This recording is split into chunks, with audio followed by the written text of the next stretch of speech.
The post-Hays Code era was notable for being a time when many stars were suspected of being communist or communist sympathizers and put on the Hollywood blacklist. The two celebs featured in this video were uniquely affected by this pivotal period in American history and politics and had a tremendous amount of power in terms of what they could accomplish with the stroke of a pen. Facts First presents the Hedda Hopper and Louella Parsons feud was dangerous to Hollywood. The age of the Hollywood star system. In the 1920s, Hollywood studios created the infamous star system that persisted until the 1960s. This plucked young men and women out of total obscurity, gave them a fresh coat of paint and polish, and transformed them into film stars. They received new stage names and elaborate backgrounds to increase their star appeal. The name of the game was glamour, and that was achieved by any means necessary. Every aspect of these young stars' lives was under strict control by the studios, who would slap them with moral clauses and hire fixers to cover up any scandals they found themselves in. Romances were all orchestrated, photographers were tipped off when they would go out in public, and gay stars were set up with so-called lavender marriages to hide their sexual orientation. Favorable stories were meticulously planted in the tabloids, while unbecoming ones were typically bought out.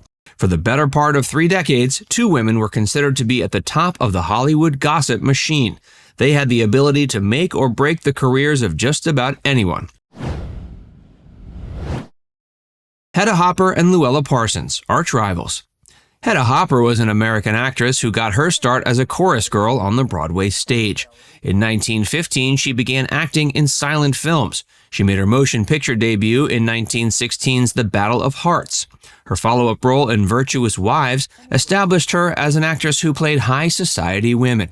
She eventually moved to Hollywood in 1923 and became a contract player with Louis B. Mayer Pictures. She went on to appear in more than 120 movies throughout her 23-year acting career. As her film career began to wane in the mid-30s, she looked for another source of income. In 1935, she took a job writing a weekly Hollywood gossip column for the widely circulated Washington Herald. That gig eventually came to an end when she refused to take a substantial pay cut, but in 1937 she was offered an opportunity to write another gossip column for the LA Times. Hedda's column was entitled Hedda Hopper's Hollywood, and it debuted in 1938 on Valentine's Day. She used the contacts she'd made in Hollywood during her acting days to gather juicy material for her column, which she dictated to her typists over the phone since she wasn't great at typing or spelling. Her first big scoop made national headlines when she printed a story that President Franklin Roosevelt's son James Roosevelt was leaving his wife Betsy after he was caught having an affair with a Mayo Clinic nurse. Hopper went on to make enemies of just about everyone in the public arena after running dozens of stories covering up the supposed scandals that stars and famous politicians were caught up in. In time, her audience expanded to the tens of millions, making her one of the most powerful individuals in Tinseltown. With the stroke of a pen, she could cause more chaos than just about anyone. Louella Parsons, on the other hand, had been a Hollywood gossip columnist long before Hedda arrived in Hollywood. She was considered to be the unchallenged queen of Hollywood gossip until Hopper made her dramatic arrival. Parsons was born in Freeport, Illinois in 1881.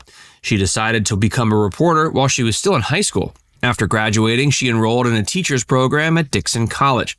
While still in college, she landed her first newspaper job as a part-time writer with the Dixon Star. During this time, she made her first steps toward her Hollywood career when she published gossip articles about Dixon's social circles. After marrying and not long after divorcing her first husband, John Parsons, she moved to Chicago, where she got her first taste of the film industry, working as a scenario writer for George K. Spoor. She sold her first script for $25 and went on to write several film scripts, including one for 1912's The Magic Wand. In 1914, Parsons scored her first job as a gossip columnist for the Chicago Record-Herald. Not long after that, she moved to New York to write for the New York Morning Telegraph. In 1923, she landed a $200 a week job writing for William Randolph Hearst's New York American newspaper. After a bout with tuberculosis nearly claimed her life, Parsons moved to LA after briefly living in Palm Springs and Arizona. There she found work writing a Hollywood gossip column for the LA Herald. That job proved to be the big break she was waiting for because in a matter of time, her columns were being read by more than 20 million people worldwide. the feud that nearly broke Hollywood. After MGM canceled Hopper's contract, she struggled to maintain her acting career. That's when she decided she should transition into a career in journalism instead. In time, she was offered a position with the Esquire feature syndicate as a Hollywood columnist. One of the first newspapers to pick up her column was the LA Times, a morning paper quite similar to Parsons' Examiner. After Hopper ran that column about Roosevelt's son's divorce, Parsons was infuriated. She had beaten her to the scoop, and after years of being the queen of Hollywood gossip, she finally had someone to compete against. Collectively, Hopper and Parsons had an audience of about 75 million readers at the peak of their careers. Bob Hope once said their columns were often the first thing that he and his fellow Hollywood stars looked at every morning to see what was going on in Hollywood. Parsons and Hopper were incredibly powerful forces in old-school Tinseltown. If you were an aspiring actor in Hollywood, at some point you'd have to pass muster and get a favorable write-up by one of them. If neither of them favored you, you might as well pack your bags. Actress Mamie Van Doren knew this all too well. Her manager, Jimmy McHugh, was Parsons' boyfriend, and one day, in a jealous rage, Parsons managed to pressure Paramount to drop her contract by making a threat to boycott all their stars and upcoming projects. The only way Van Doren was able to get another role was when Parsons was out of the country getting cosmetic surgery done. That's when Van Doren seized her opportunity and signed with Universal. Both Parsons and Hopper were seen as ferocious forces to be reckoned with. The studios, knowing just how influential their respective columns were, showered them with lavish gifts and made it a point to encourage their rivalry. The studios even went as far as planting informants all throughout Hollywood, from receptionists to hat check girls to florists and even studio spies. Hopper was known for making unannounced late-night visits to her prospective victims' homes, grilling them for information, and threatening to end their careers if they dared to lie to her. One of Parsons' most damaging actions was when she attempted to suppress the release of Orson Welles' Citizen Kane in 1941.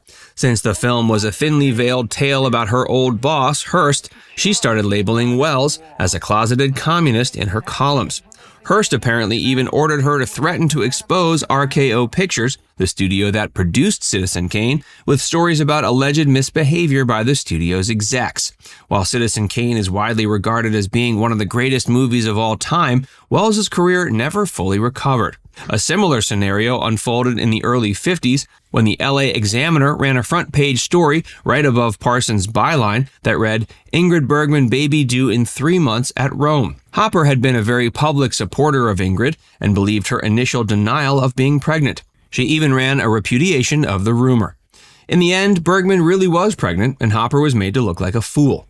In response for being scooped, she launched a vicious PR campaign attacking Bergman for getting pregnant out of wedlock and for bearing a married man's child. Reportedly, Parsons had received a tip from Howard Hughes that Bergman was pregnant with director Roberto Rossellini's child after she was unable to show up for a film shoot for Hughes as promised. While Hopper reportedly saw her public feud with Parsons as being humorous and good for business, Parsons took it very personally and saw Hedda as a rival in every sense of the word. The two remained arch enemies for the remainder of their lives. Now it's time to hear from you. Did you know these two were such bitter rivals? And did you know how powerful gossip columns used to be? Let us know in the comments section below.